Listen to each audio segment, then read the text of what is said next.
Good morning, students. So, I hope you have already read the chapter thoroughly. Today, we will start discussing about the structure and the function of the organ stomach. Okay, which is the second organ in our digestive system. So, see what is the stomach. So, stomach is a J-shaped thick-walled muscular bag. See, this is J-shaped. Okay. It is the widest part of the alimentary canal. It receives the food from the food pipe at one end, that means this one, and opens into the small intestine at the another, this part. Okay. So the inner lining of the stomach secretes mucus, protects the lining of the stomach. So there is mucus, okay, in the inner lining of the stomach. Why it is covered with mucus? Let's find out. So there is presence of hydrochloric acid, that is HCl. It helps to kill many bacteria that enter along with the food and provide acidic pH. So to protect our stomach from the action of the hydrochloric acid, it is covered with mucus. So now you understand why it is covered with mucus?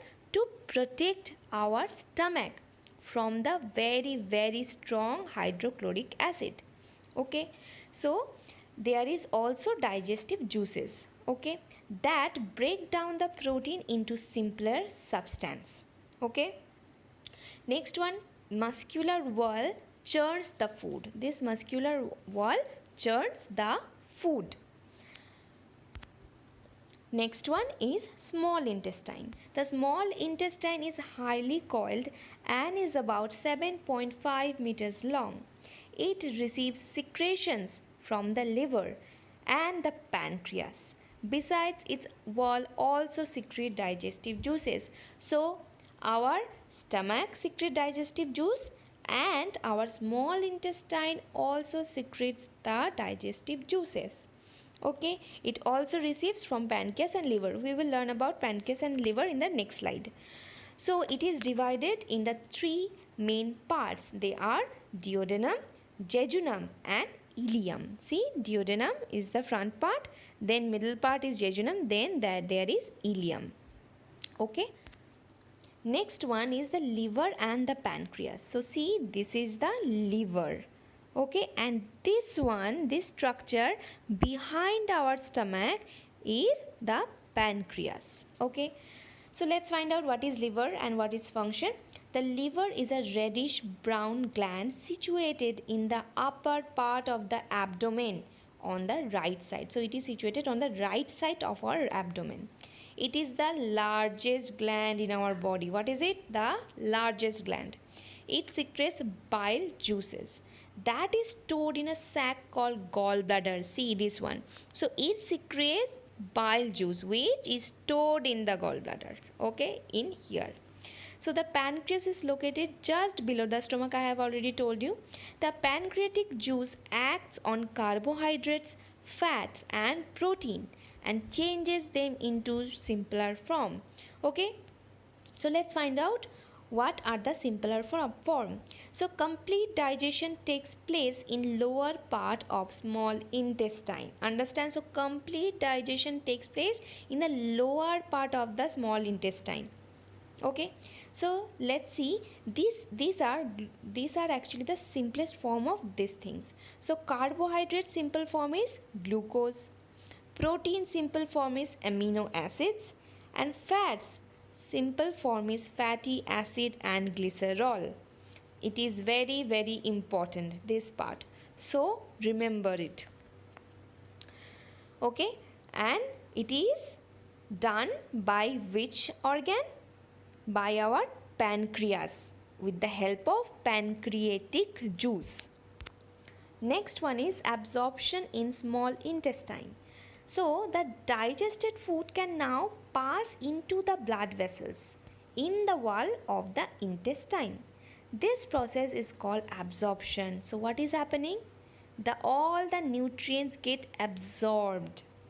Okay, that is why it is called the absorption.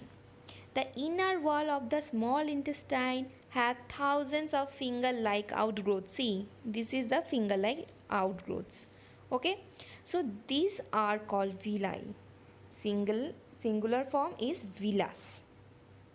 Alright, so the villi increase the surface area for absorption of the digested food. So if the surface area will increase, the process of absorption will also increase.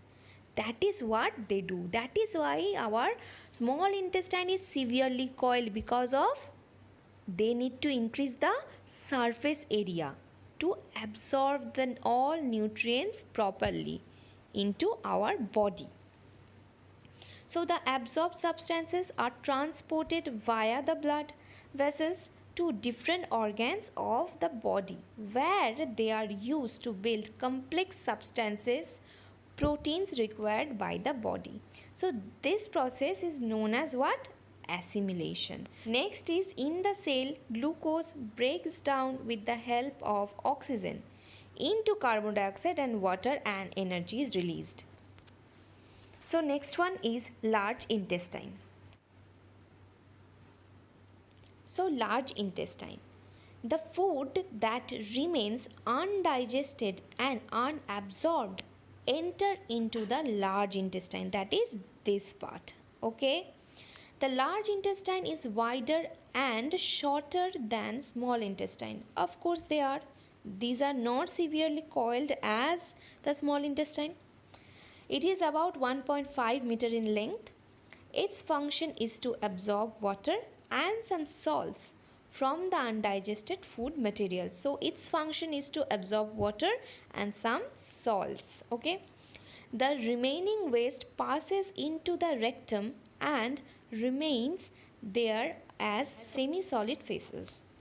So the fecal matter is removed through the anus from time to time. This is called egestion. So what is egestion? The undigested food are remained in the rectum in the form of semi-solid feces. So this is removed through our anus time to time. So this process is known as egestion. Alright. So this is it.